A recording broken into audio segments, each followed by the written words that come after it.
Hey everyone, happy Sunday morning, June 23rd. If you're new here, every Sunday morning I put together some bullet points and instead of just straight up reading them today, I'm going to go ahead and just kind of use them as an outline and talk through them. All right, so here we go. And just as always, take what serves you, leave what doesn't. So our first point, don't wait to start until you're ready. Do it now. Because here's the thing, your inexperience does not disqualify you from starting. When you start something new, you're simply a beginner. So exchange the belief, I'm not ready for all, figure it out. Then begin taking action. And you know what? When you take enough action, eventually you're not a beginner anymore. Point 2. You can't just grind without intention or direction. You've got to shape your trajectory. So what does this mean?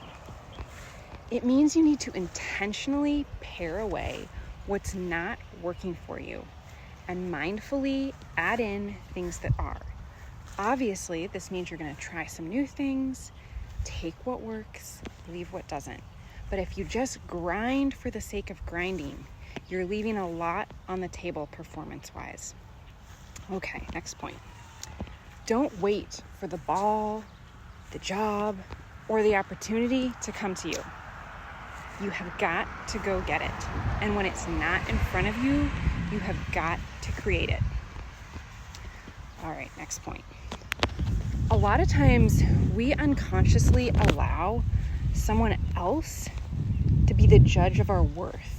And we do this unconsciously because we actually give away the measuring stick of our standards. Because we all have this internal measurement process. We're always measuring how far have we come, how far do we have to go.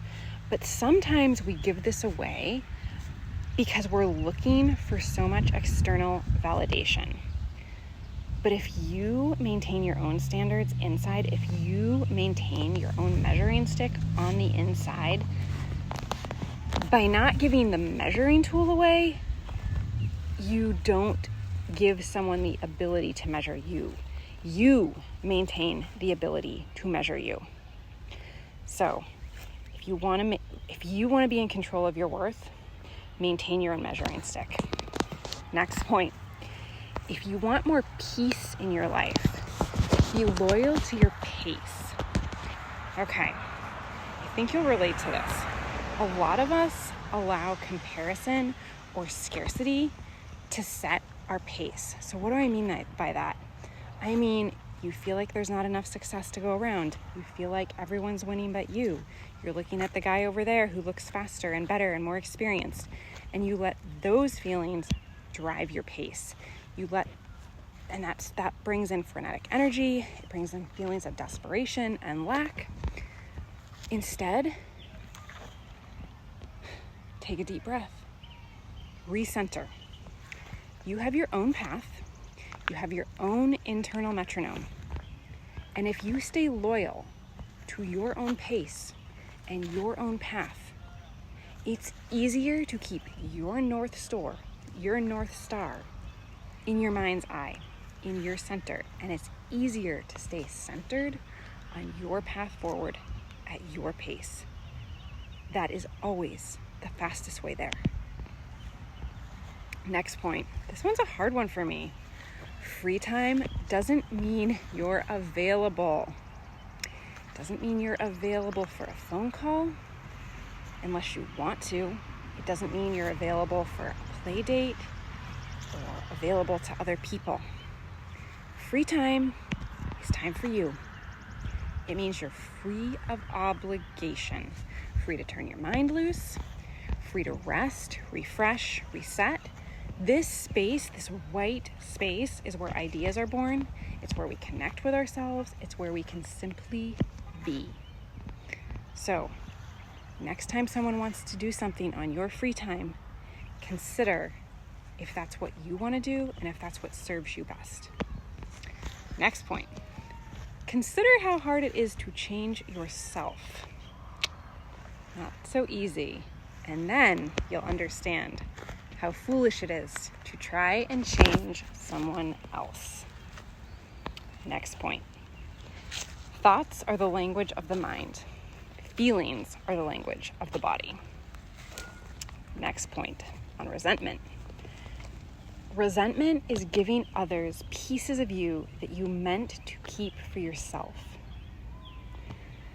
Often we give things away of ourselves that we don't mean to. Time, energy, care, service.